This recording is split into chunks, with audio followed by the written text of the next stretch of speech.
Assalamu alaikum wa rahmatullahi wa barakatuh. Hope everyone's okay, inshallah.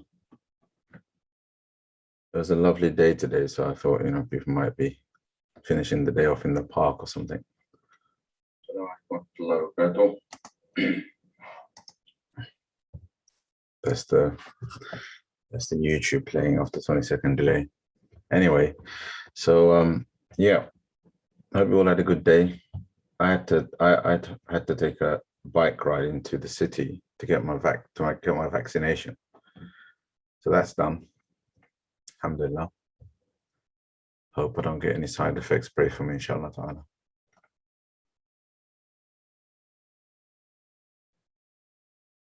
Okay, inshallah.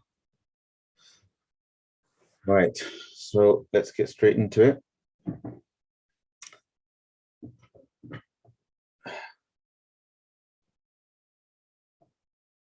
Brother Shaheen, are you recommending paracetamol because I should expect pain at night or something? I don't know what to expect, to be honest. My parents have had it, but they had no side effects, alhamdulillah. Ah, so your arm was sore and you were feverish. Okay. All right, I'm gonna keep that in mind. I think I'm gonna take your advice. Yeah, I tend to be. I'm a kind of quickly reach for the paracetamol guy. Sadly, not the best way to be, but that's how I am. I tend to me, it's like, I'd rather kind of just avoid the headache altogether than be fussy about whether I should take paracetamol or not. Yeah. Yeah, my sister had it and had the vaccine, and she was unwell for a few days. So it's been very different. Nobody's been the same. All right. Well, yeah. So there you go. Two of you. Was I exhausted for 1 or 2 days? Yeah, because if you take when you take the vaccine, you've pretty much, I suppose, you've got COVID, haven't you? That's what they've injected in you. So I guess, some people, they showed COVID symptoms. Anyway, I'm hoping and praying that, I have some sort of immunity because I've had COVID. I had it, I would say it wasn't really bad or anything, but I did struggle with fatigue for a couple of months. So anyway, hopefully this time I'll be able to resist the symptoms, inshallah. Anyway, so let's go straight to the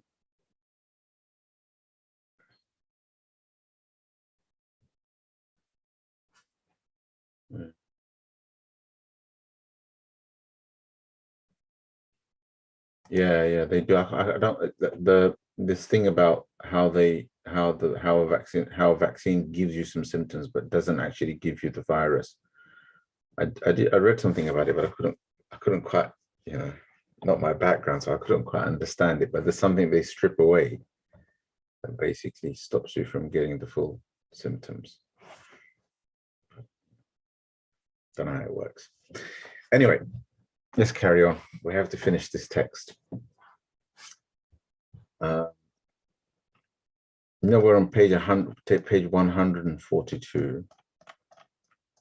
And we're going typically slow, but there really isn't much left.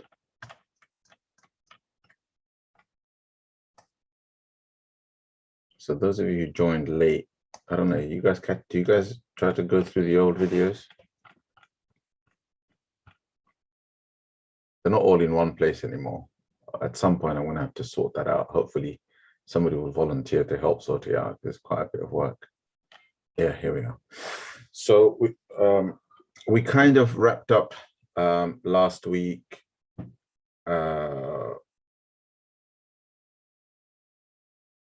discussing a couple of things, a few things, but you know, I think one of the last things we discussed was to always remember to return favors, right? So return favor. Remember people's favor on you, and always return favor. So ولا تدع المكافأة والصنائع. So when somebody you know does you a favor, or in some, you benefit from someone in some way, then always try to return it in kind, simply because it's part of gratitude, right? And the Messenger of Allah sallallahu alaihi wasallam actually told us this. A lot of this is based on a hadith of the Prophet alaihi salatu wasallam anyway. I didn't mention the hadith last week, so I might as well mention it now, because we kind of ended. The Messenger of Allah sallallahu alaihi wasallam said, "Man sana'a ilaykum ma'rufan fakafi'uh, فإن لم تجدوا ما تكافئونه فادعوا له حتى تروا أنكم قد كافأتموه." It's in Nasa'i. The Prophet ﷺ said, anybody that does you a favor, does a good deed to you or for you, then then return it, right? Do the like thereof, right, to them. And if you don't find any way to return the favor, then make dua for them until it feels to you like you have returned the favor. حتى تروا أنكم كافأتموه, until you think that you have returned the favor, you've made enough dua for the person. And of course, that's a matter of personal feeling, but the idea is to really sincerely try to return favors, and if that's not possible, then make dua for people. So, and this is directly from the Prophet ﷺ. And one, very selfishly, one form of returning favor that I guess I should mention, that Shaykh al-Fattah talks about as well in his commentary. So I'll take my my cue from him, right? But hopefully I'll take the benefits as well. Is that one favor that should always be acknowledged is the favor of somebody who you have learned something from, right? And that favor is always returned by way of dua, right? Because they've benefited you. Whoever's taught you anything, right? They've benefited you in a profound way, and you may or may not be able to benefit them in kind. Most people can't if it's their teacher. That's just a generational gap sometimes, and so dua is the only way, right? And this was the way of the Salaf. We know of Abu Hanifa prayed for his teacher Hamad, Imam Abu Yusuf prayed for Abu Hanifa, Imam Ahmad prayed for Imam Shafi'i, and so on and so forth. Our teachers always, as part of their dua, to pray for their teachers. And we pray for our teachers, and so on and so forth. It's part and parcel of our tradition.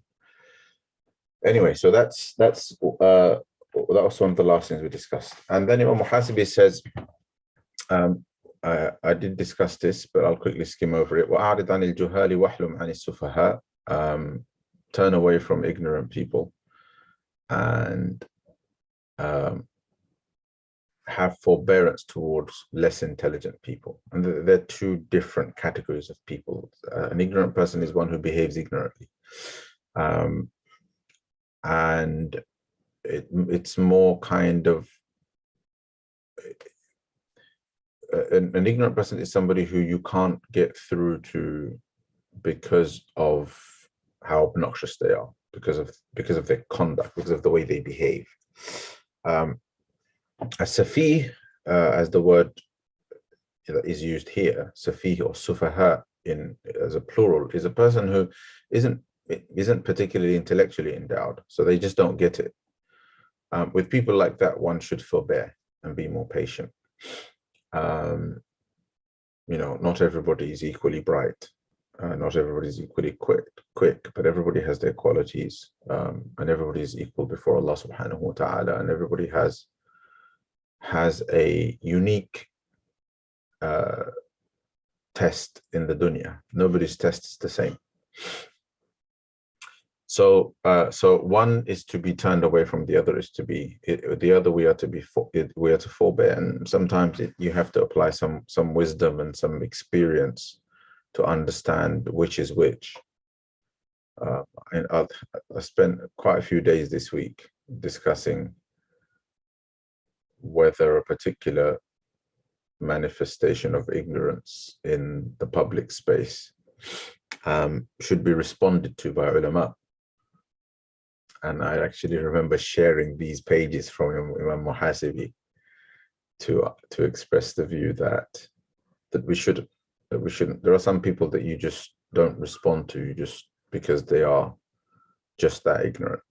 And sometimes if the ideas and views of people who behave ignorantly attracts others, then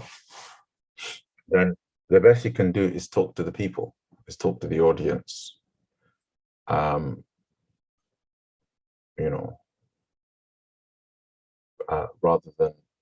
than directly address the person who is spreading the ignorance. Because when I say, I'm talking about like obnoxious behavior.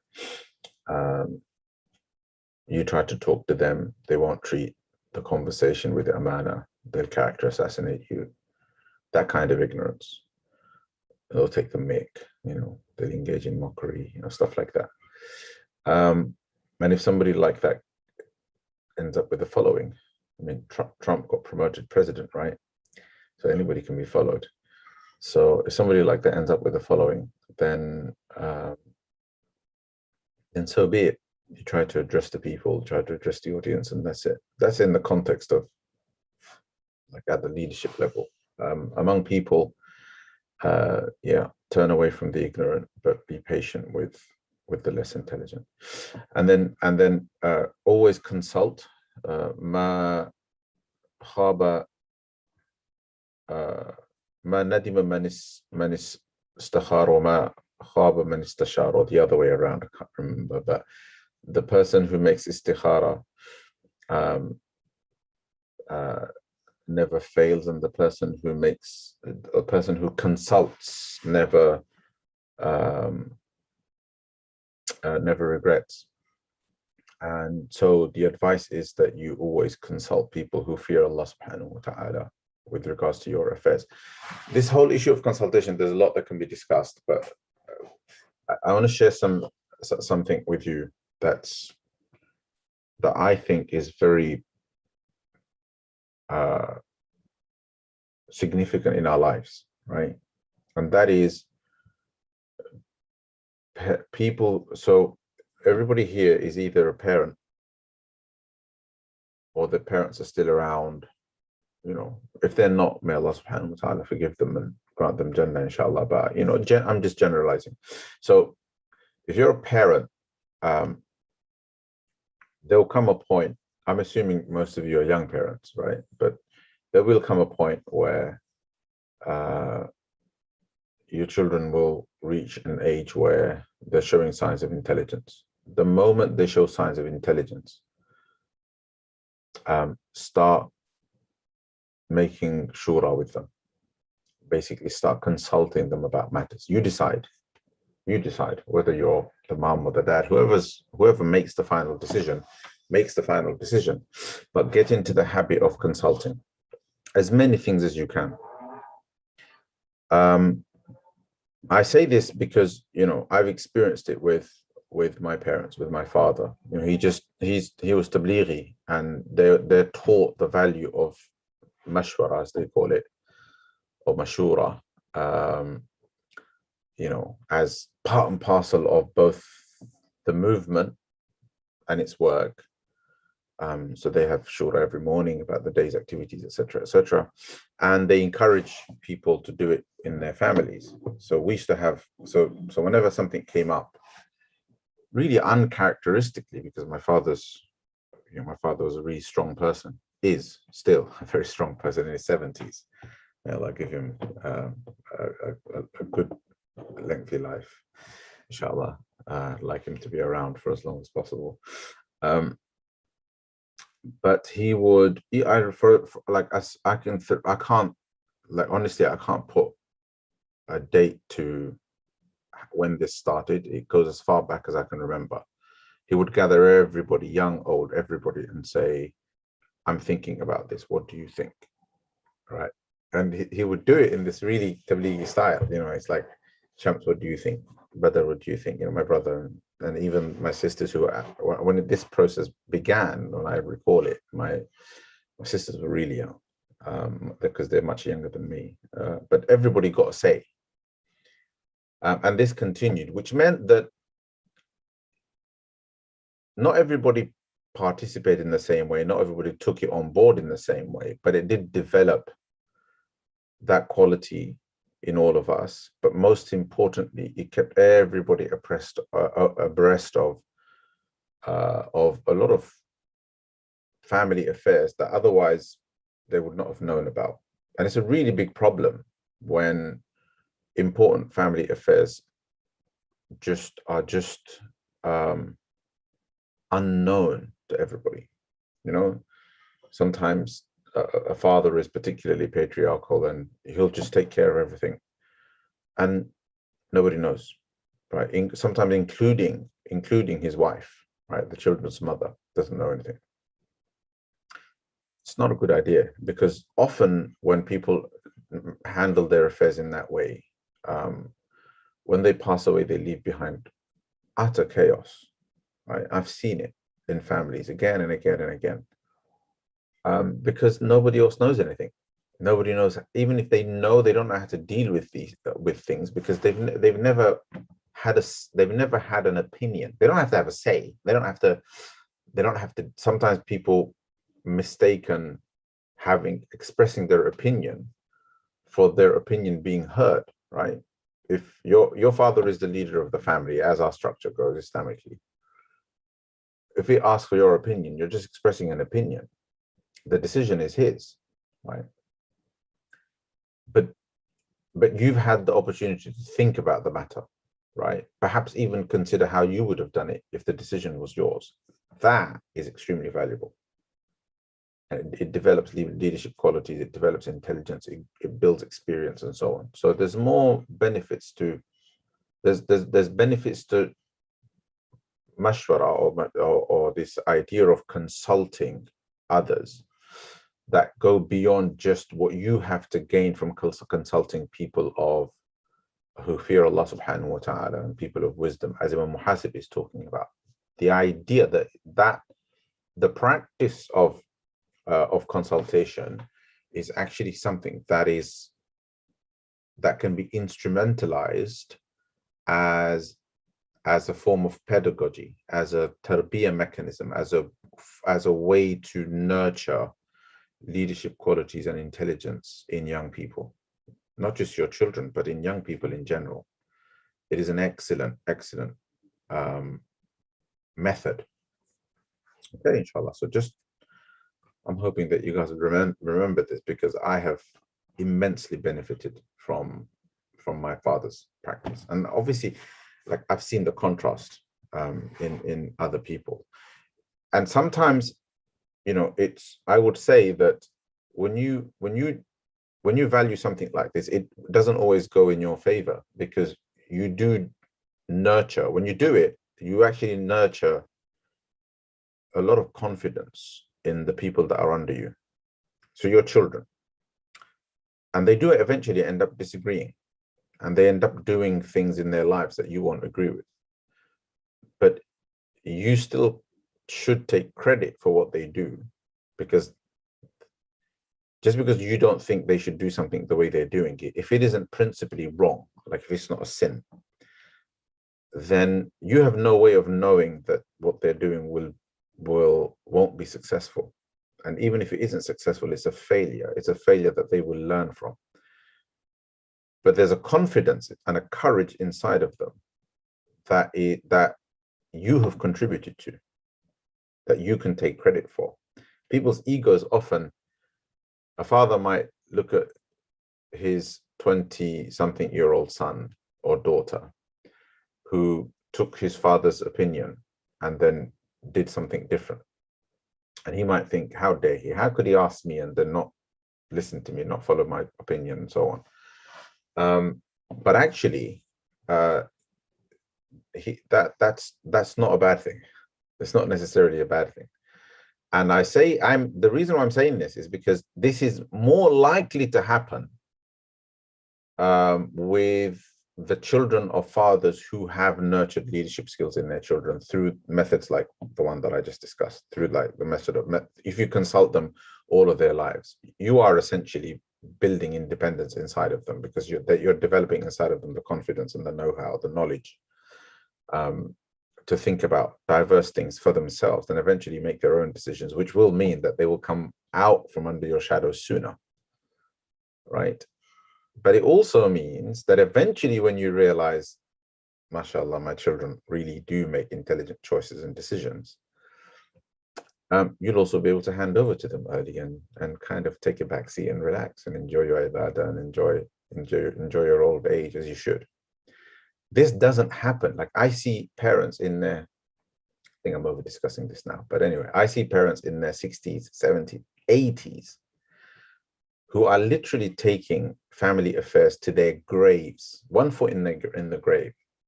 And they've got sons and daughters who are in their 30s, 40s, sometimes 50s, who don't know about everything about family affairs, when by that stage they really should know everything, right? I mean, my immediate experience is at least of people my age who just don't know. They just don't know. And eventually when their elders go, they're going to be left with an absolute and utter nightmare, because there are good things that they won't be able to ignore. They're going to have to deal with them, but there'll be a gaping hole there'll be a massive knowledge deficit. There are just things that they won't know. They won't know how to deal with. They don't know the contacts. They don't know who to trust, because this information wasn't shared with them. And so they're basically starting from zero. Because this wasn't done. People have problems with inheritance, getting access to their parents' bank accounts in third world countries because this wasn't dealt with. It's so many things, right? So it's extremely important, right? And if you have elders in your family that haven't taken care of these things, you should bring this up and say, look, sensitively, of course, that look, you at least we should know, right? So anyway, so I've started already, because you can die at any time. So, I've kind of started. Now that I tend to kind of have a big chat, before journeys and things like that, which you're supposed to. You're supposed to leave behind some sort of a will, kind of testament type of statement, before you go on journeys and things like that. And, now that my son's past his mid-teens, the conversations about like, you're an adult and you've got to take care of the family and you have to know this and you have to know that, and etc., etc. I recently mentioned to him that I spoke to him about, like, after elders pass away, if they happen to pass away early, like early as in everybody passes away on time. Nobody passes away early or late, but as in earlier than people's expectations, then it's really, really important that young people don't forget what they were doing in their lives, and they try to keep their good deeds alive. So, for example, if my father was taking care of a lot of poor people, then it's really, really important that I keep an eye on who those people are, so that that legacy can continue. Because if it doesn't, then what happens to those people, right? And you, as the son or daughter, you lose out on all of those hasanat. Those rewards and those blessings die with your parents, right? Because their good deeds, some of their good deeds that could have been passed on are dying as well. And they're not being taken on, like there's a lot more to take from our elders than their inheritance, as in their money. There's also wider legacy, and some of that legacy is good deeds. Anyway, so going on a tangent now. So the point is about using mashwara or shura, consultation, not just for your own benefit by consulting people of knowledge and people who fear Allah subhanahu wa ta'ala and people of wisdom, but actually for younger people, using it as a pedagogical tool, as a form of tarbiyah, to develop in them leadership qualities and to develop in them their intelligence and so on. Okay, so anyway, then Imam Muhasibi says, wansur akhaka, this is new text. He says, wansur akhaka mazluman waruddahu ila al-haqqi in kana zaliman wabdhul lahu haqqahu minka wa la tutalibhu fi haqqika minhu wa yassir على الغريم وارفق بالأرملة واليتيم وأكرم الصابرين من الفقراء وارحم أهل البلاء من الأغنياء ولا تحسدن أحدا على نعمة. Okay,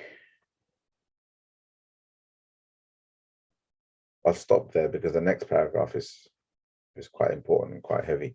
All right, so he says, I'm going to try not to explain this paragraph too much, right? But if there's something you want me to discuss, ask a question, inshallah. So he says, and help your brother when he is oppressed, right? Obviously, there's so many dimensions to this, right? People around you, people abroad, unseen, unknown oppressions, acts of oppression suffered by our brothers and sisters, and so on. If you pay attention, all right, to the idea, to the principle of justice and its violation being different forms and levels and layers of oppression, if you think of it in that way, and therefore develop a kind of develop a deeper sensitivity, a greater sensitivity to oppression, because a lot of oppression gets ignored because we don't realize it, because we haven't considered the meaning of justice. Like, if you understand what is right, then you have some clarity about what is wrong. But if you don't have that clarity, then wrong will happen and you won't realize it. So justice is the same. So that's why Allah subhanahu wa ta'ala commands us, كُونُوا قَوَّامِينَ بِالْقِسْطِ شُهَدَاءَ لِلَّهِ وَلَوْ عَلَىٰ أَنفُسِكُمْ أَوِ الْوَالِدَيْنِ وَالْأَقْرَبِينَ, that be people who stand up for justice, witnesses for the sake of Allah subhanahu wa ta'ala,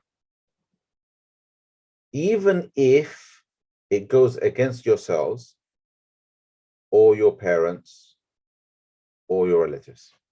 There is no loyalty in ignorance. There is no loyalty against justice, right?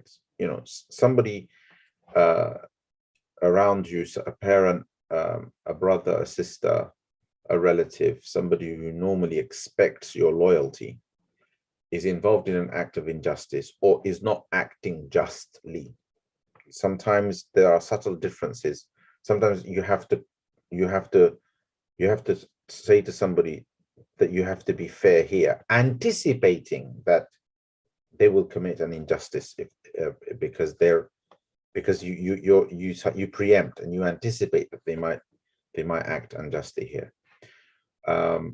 because they're not considering the consequence of their action upon others, right? And hence there's going to be an injustice, but they're not seeing that now, but you're seeing it.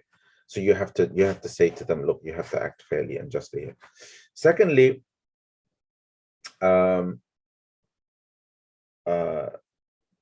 you see them commit an injustice, you've got to step in with wisdom, right? And Allah subhanahu wa ta'ala is saying, even if it's your parents, even if it's your parents. And there's so many manifestations of this. This could be like the other day I was talking about how as a community we get so wound up about subtle mistakes by people. We get wound up on social media about things that people have said that might go against mainstream ideas, and there's a big hoo-ha, etc. And this conversation came up about why young people were moving away from Deen and so on and so forth. And I brought up the issue of, particularly why young people couldn't connect with people of knowledge, right, with scholars. And I made a passing remark that maybe has something to do with the fact that they have deep memories of them getting some serious beats at the hands of the people that we are now demanding they should connect with. This has always been a profound issue for me. But what's interesting is this is an injustice, right? And it's being carried out by the best of us for whatever reason, right? We can make excuses for them. It's culture, etc., etc., etc. But it's wrong. And in this country, it's been curtailed mainly because of the law, not because we suddenly came to our senses. Sadly, I wish that was the case. But what's really, really sad is that among all of the campaigns that the Muslim community has raised and has lent its voice to, all of the things that we have spoken out against, injustices against children is one that didn't find any space. And that's what I mean about how we can become so ignorant of injustice that it can happen right under our noses, right?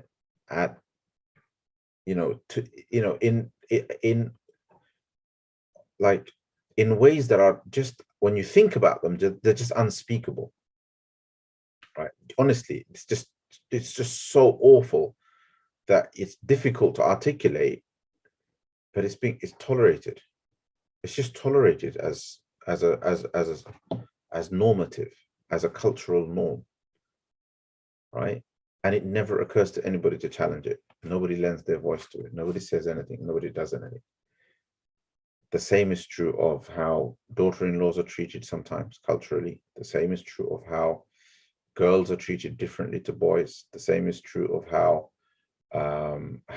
sometimes parents treat one child more favorably to others, the way we discriminate against underprivileged and poor people, and so on and so forth. There's so much, right? Obviously, racism, and these are all acknowledged kind of forms of oppression. But under the radar, there's all of this stuff that happens around us, around you, me. It's not being demonstrated on television, and so you know about it. Right? It's not the Palestine issue, and there's a and you know about it because there's a campaign. There's injustices happening around you, perpetrated by people that you love, and you don't think about it. And sometimes we participate in the injustice. We participate in the injustice because it's been normalized. All right? I want you all to think about that. In your heads, just think, what are the injustices that are happening around you? Because they're happening. Okay, they're happening, and you should be terrified of the possibility that you might be playing a part, knowingly or unknowingly. But it needs to be evaluated. You need to be checking this possibility. Okay, inshallah. So help your brother if he is oppressed. وَرُدَّهُ إِلَى الْحَقِّ إِنْ كَانَ ظَالِمًا. If he happens to be the oppressor, then bring him back to the truth, right? And as the verse says, the verse is sufficient for this, right? even if it's against your parents. Bring them back to it. So if you were to say exactly the same sentence, but in light of that verse of the Quran, bring him back to the truth if he is an oppressor, even if it's your parents, even if it's, your relatives, even if it's, whoever it is, it doesn't matter. Bring them back to the truth.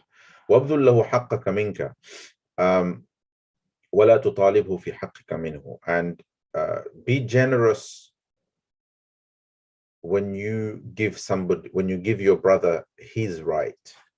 All right. And remember, when we say brother here, we don't mean brother, as in B-R-U-V, bruv, my bro or my sis, kind of out there in the community, my mate, my friend, my chum. That's not what we're talking about. We're talking about brother in Islam. A brother and sister in Islam covers all relationships. It covers all relationships. Whenever ulama speak in that way, they're talking about all contexts and all relationships, even people who aren't your brother or who aren't your sister, right? So this, by the way, is your parent. This includes, although he specifically is using the term your brother or your sister, however, this covers brothers and sisters, blood and non-blood, brothers and sisters in Islam, but it also covers your husband, your wife, your father, your mother, your uncle, your aunt. These people don't normally, customarily come under the idea of brother, but when you think brother in Islam, all of them come under it. Very important to understand this distinction and then understand this sentence. When you give somebody their right, give it generously. This is called badlul haqqi lahu. The badal root implies generosity. When you give somebody their right, give it generously. But when you demand your right back from them, لا تطالبه ولا تطالبه في حقك منه. Don't be demanding of your right from them. Meaning, generally, what should be happening in the ideal Islamic society, everybody is getting their rights and more because the giver of the right is being generous, not because the receiver of the right is demanding it or demanding more than what they deserve. They're getting more than what they deserve because the giver of the right, because we are a giving community, not a taking community. So because the giver of the right is giving generously, everybody is getting more than what they should, more than what they deserve. All right. So I'm going to move into that cliched discussion about husband and wife, right? Because this is where this issue comes to a head, right? A husband gives, wife isn't grateful, right? Or the Maulana Sabmi is always asked by the husband what his rights are. It's just like, if you want like survey data, ask me, right? And I'll tell you. Nobody ever asks me, no one has ever asked me, right? How can I be more generous to my wife? Wallahi al-azim, I have never been asked that question. I have never been asked a question by a woman, right? Like, how can I fully fulfill my husband's rights and do more? This idea of badlul haqqi lahu. Does that make sense? Right. So everybody's asking, what are my rights? So everybody's basically doing the second bit, the second thing, the thing that Imam al-Muhasibi is saying, don't do it. Everyone's doing that. Everybody's demanding their right. Can I do this? Can I stop her from going to her parents' house? Can I say no to her about this? Can I demand this of her? Can I ask her to do this? Do I have the right to do this? Do I have the right to that? And so on and so forth. Everybody is asking in the context of their right. Yes? Nobody wants to know, how can I give them, how can I give them more. But that's the attitude al-muhasibi is asking us to adopt, right? Because if everybody is generous, then nobody is being left out. Okay. So it's something to think about, because actually, you know, if I advise a husband, I will say, like, spoil your wife rotten. Yeah. If I would, you know, obviously, maybe I put some caveats into that. And if I was to give advice to a woman, right, I would give advice to her that would encourage her to do the best, absolute best that she can, and more for her husband, right? So that there's two people who are competing with one another to make the other person happy by giving them generously of themselves. What the discourse has shifted now. This was the prophetic method. The Prophet ﷺ spoke to men, told them, the best of you is the best of you to your wives, and I am the best to my wife. And you know, he taught generosity towards women to the men. He taught women to have a greater gratitude towards men, and you know, to take care of their amana, and to look after their things in their absence, and you know, and protect their honor, and all of the advices that the Prophet ﷺ gave to women in the context of that society in particular, because men traveled a lot more, and so on and so forth, right? So and he warned about being ungrateful, and so on and so forth. And he did this in, I would say, in a manner that is very psychologically consistent with how men are, how women are.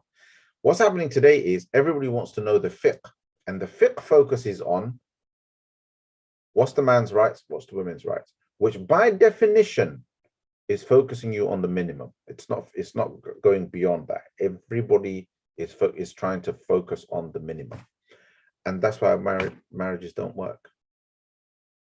They don't work optimally, because people aren't trying to be generous, right? So that's in the context of marriage. The same applies to all other relationships. You don't just take from your parents, you have to generously give, right? Of your khidmah, of your time, of your attention, you know, etc., etc. Anyway, so be generous to others when you give them their rights. Don't be demanding of your rights back, you know, meaning, like, I want to be a giving person. Abdullah ibn Abbas radiallahu anhu famously said in the hadith in which not the hadith, the verse in which Allah subhanahu wa ta'ala says, وَلِلرِّجَالِ عَلَيْهِنَّ الدَّرَجَةُ وَلَهُنَّ مِثْلُ الَّذِي عَلَيْهِنَّ بِالْمَعْرُوفِ وَلِلرِّجَالِ عَلَيْهِنَّ الدَّرَجَةُ. That women have as much in their favor as there is upon them, as there is, meaning they have as many rights owed to them as there are duties upon them, i.e. there's a balance. وَلَهُنَّ مِثْلُ الَّذِي عَلَيْهِنَّ بِالْمَعْرُوفِ وَلِلرِّجَالِ عَلَيْهِنَّ دَرَجَةٌ. And men have a degree over them, right? The famous verse in Surah An-Nisa. And there's many interpretations of that. Many mufassirun talk about what that daraja means. Some people, it may be the daraja is the fact that the man is qawwam, he's the leader, the maintainer, the guardian of the house. Other people say other things, and so on and so forth. Ibn Abbas radiallahu anhu said, he said this, what Imam Muhasibi is saying here. He said the daraja that a man has over a woman given to him by Allah subhanahu wa ta'ala is that he gives the woman all of her rights and doesn't demand all of his rights.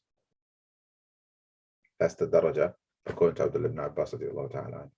Anyway, wayassir, and the way to respond to that for a woman is not to demand that. Oh, Abdullah ibn Abbas, now a woman goes to her husband and says, did you hear that? Abdullah ibn Abbas radiallahu anhu said, you should be giving me all of your rights, all of my rights, and you shouldn't be taking your rights. You should be foregoing your rights. So if a woman did that, that would be a complete misunderstanding of what's been said. What you're supposed to do is compete in the same attribute. So that while the man is doing that, and she should be doing it for the sake of Allah, not because somebody's demanding it, the woman is competing in the same quality and trying to do it back, and that's how you have a healthy relationship. Any relationship is healthy in that way. You know, when people compete and argue over who should pay the bill, it's a good thing. I know people laugh about it, but it's a good thing, because people are competing for some, people are competing for something that is essentially good because it's an act of generosity. Okay, whether they do it for show or not is a different matter, but it's a good custom, right? It's a good social manifestation because it will often come from a genuine attempt to be generous. Okay, inshallah. وَيَسِّرْ عَلَى الْغَرِيمِ, very important. Al-muhasibi says, as is the case, as is mentioned in many hadith and so on, that go easy on people who owe you money. Go easy on people who owe you money. And the Prophet ﷺ praised people and about those those who yassara ala mu'sirin, that those people who go easy on people who are struggling financially. So if somebody owes you money and they're struggling financially, if you can, go easy on them. وَرْفُقْ بِالْأَرْمَلَةِ وَالْيَتِيمِ, be gentle with widows and orphans. Be gentle with widows and orphans. I recently read something really fascinating. I was looking at how different relationships work and like the relationship dynamics at the time of the Prophet ﷺ. And you dig up these really, really interesting things that people that aren't quite there. If you read a book of Sirah, these things don't get exposed. Martin Lings exposes them to an extent in his book Muhammad, his Sirah book. It's one of the unique features of his book where he actually brings out all the relational dynamics. Who's who? What are the different dynamics? So, for example, the average Sirah book, you wouldn't quite understand. You'd think that the Prophet ﷺ's children, you'd think of the Prophet's household by like analogously to yourself. So you would think that their household is like my household. So my household is me, my wife, my children. But the Prophet ﷺ had a wife. The Prophet ﷺ had a wife who was twice widowed. She was twice widowed, right? So, and she had children from her previous marriages, which means that the Prophet ﷺ's household was frequented by and included people, included Khadija radiallahu anha's other children, right? And they are orphans. So him being generous with and kind to Khadija radiallahu anha's children, right, makes him a custodian of an orphan, and he gets that reward. And the same goes for everybody else. And so, the Prophet ﷺ he's the greatest custodian of orphans, right? And so anybody that follows that path is a custodian of orphans. So anybody that that marries a widow, anybody that either through marriage or without it takes care of orphans and so on, those children haven't stopped becoming orphans. They are still orphans. They are orphans that you are caring for, even though they are now your stepchildren, which it's a really fascinating angle that is often ignored, right?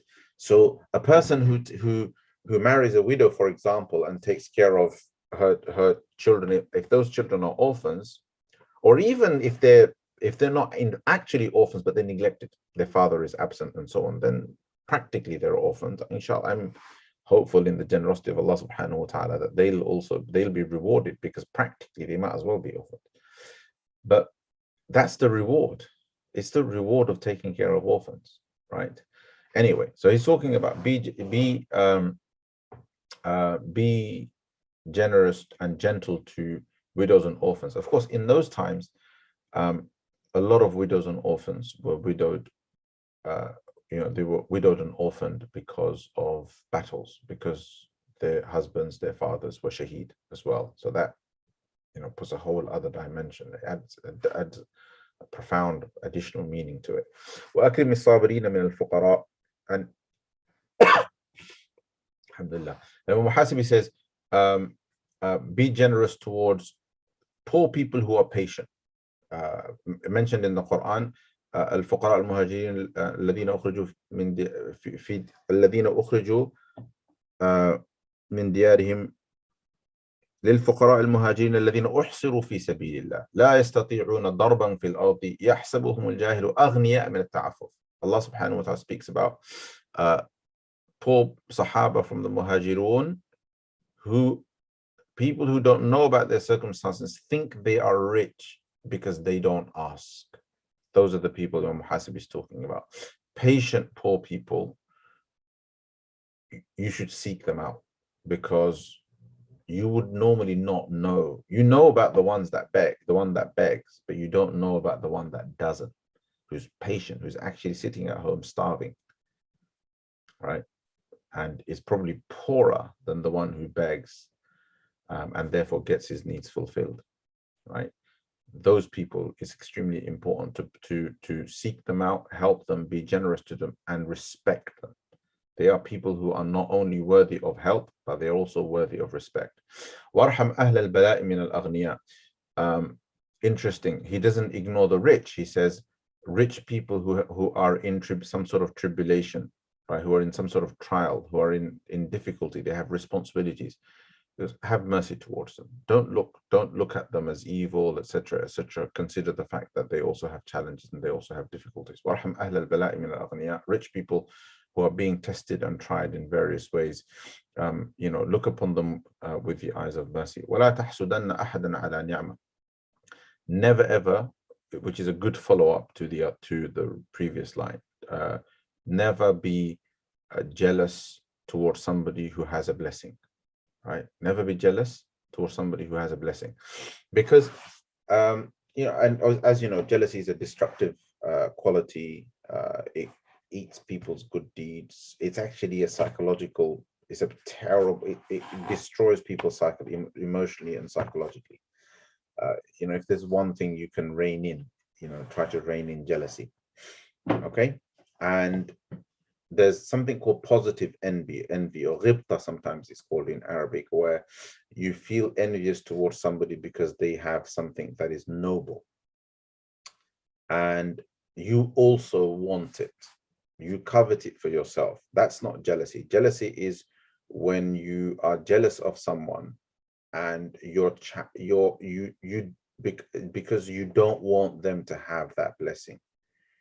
Either you don't want them to have that blessing, you think they are undeserving of it, or you want yourself to have it and them to be deprived of it. That's the jealousy that is criticized in the Sunnah. Okay, I've seen a lot of comments and it's Maghrib time, so we've got to wrap up. But I'll take some questions and then go, inshallah. Okay. So this was probably mid-speech. So because those unspoken injustices are against the essence of Islam, they're even harder to stomach, let alone them being inhumane. Okay.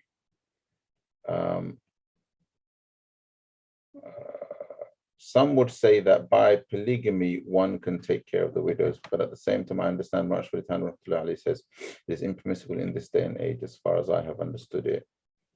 I feel like Muhassab is right, as it causes a lot of issues these days. Would you agree, since there are so many other ways to look after widows, we should avoid polygamy as a solution to look after widows? I wasn't talking about polygamy. I was talking about an unmarried man marrying a widow. Very, very important. And I rarely speak about polygamy, and I don't speak in the context of polygamy ever. But since you asked about it specifically, I don't think I'm not confident enough in my knowledge to say that it is haram, it is impermissible to practice polygamy, right? However, because there are permissible ways to practice it. It is possible for a person to do it in a way that is good. However, in the vast majority of scenarios, the Quranic condition of equality is almost impossible unless you're in a society where polygamy is normalized, like in Saudi Arabia, for example. In Britain, it's unequal from the outset because one is regarded a wife, the other is regarded a mistress. In my opinion, not everybody will agree with this, but in my opinion, that's a massive problem right from the outset. Right, there's an inequality there. Secondly, anybody who considers polygamy, but kind of does it by deceiving his first wife, deceiving his children, deceiving his parents, deceiving his family, going behind their backs, etc., etc., and thinks that's okay, and doesn't consider the implications, the consequences, the harm, and so on, in my opinion, is doing wrong, right? You know, I was recently talking to somebody and they said, well, what's the point of asking the first wife? It's not like she's going to approve. Just because somebody's not going to approve doesn't give you the right to deceive them and harm them. There is harm to a person, to a woman, when you just go ahead and marry somebody else without her knowing. Well, how about this? If you tell your wife that you're going to take another wife on, then she has the option to leave you. Why do you want to take that away from her? You want to be a man, put that option on the table. So there's a lot of stuff that makes no sense to me. I know that probably half the ulama out there would argue against what I have said. Many wouldn't. Many would agree with me. But a lot of people would disagree with what I just said. But that's how I feel about it. All right. I feel that it's you know, that it can rarely be done properly. It's almost reluctantly accepted, but it can be accepted. I know people who've done it and it's worked out well, right? In fact, a Christian man said it really well, and I always like to say that. I say polygamy is for the man who can fairly and justly take on more than one woman, and it's for the woman who doesn't have a problem with her husband taking another woman. Now, are those women rare? Yes. Do they exist? Yes. Right? Can there be scenarios where a woman is resigned to it for whatever? You know, it could be something like she can't bear children and she loves her husband and she wants him to have children. That was often the reason why it happened, right? And sometimes context forces it, right? You know, and sometimes a man does it the right way and he exercises his right, and his wife his wife isn't happy with it, and she thinks about exercising her right to leave him and seek divorce, and then decides against it. But the point is, there's an honorable way to do it, there's a dishonorable way to do it. Too many people do it dishonorably. As for the question of saying that it is impermissible by default, no, I don't think you can say it's impermissible by default. You can say that it is impermissible in many or even in most situations. However, there is always a way to do it permissibly. All right, you know, as long as it's done honorably, I think it's a good word. All right, if it involves harm to the family, deception, etc., etc., then I don't understand how you can cite the Sharia and say, I've done nothing wrong. You've harmed your family. How can you have done nothing wrong? La darara wa la dirar is a famous principle. No harm, right, must be done or reciprocated. Anyway, so moving on to quite a few comments here from one person. No matter what happens, some masjids will continue to do dua after every salah to get in congregation. Question: they should make dua for Allah to guide the local population, surely. Sorry, where's this coming from? I never mentioned that, did I?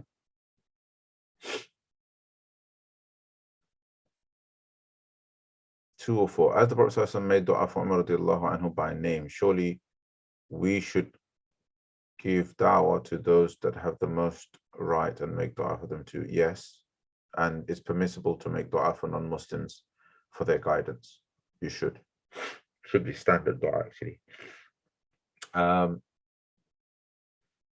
If they don't stop congregational dua, they should make dua for Allah to guide everyone within 40 doors or more to the mosque.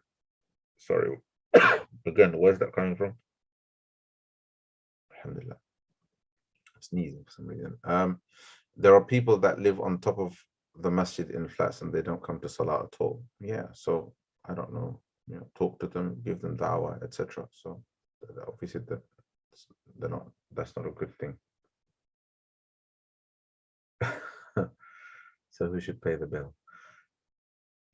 Anyway, so I'm not sure what number 1 and number 3 is about, but when it comes to things like the congregational dua after salah, etc., just all I'm going to say is just consider the fact that there's, you know, there are different opinions of ulama on this.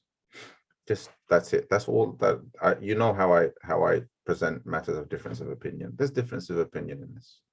Okay, it's as simple as that. It's not, and I would advise that people don't do it after every single salah, but there are other opinions that simply say that, you know, it's fine. Okay, obviously there's lots to unpack, but you know, don't judge people assuming that they are definitely wrong. It may well be that they're just following another opinion that is, even if it's wrong, it's valid for them to follow it. And we have to have that kind of attitude if we're going to coexist together, inshallah. Okay, Jazakumullahu khairan. Off we go. I've got prayer maghrib, inshallah. Assalamu alaikum wa rahmatullahi wa barakatuh.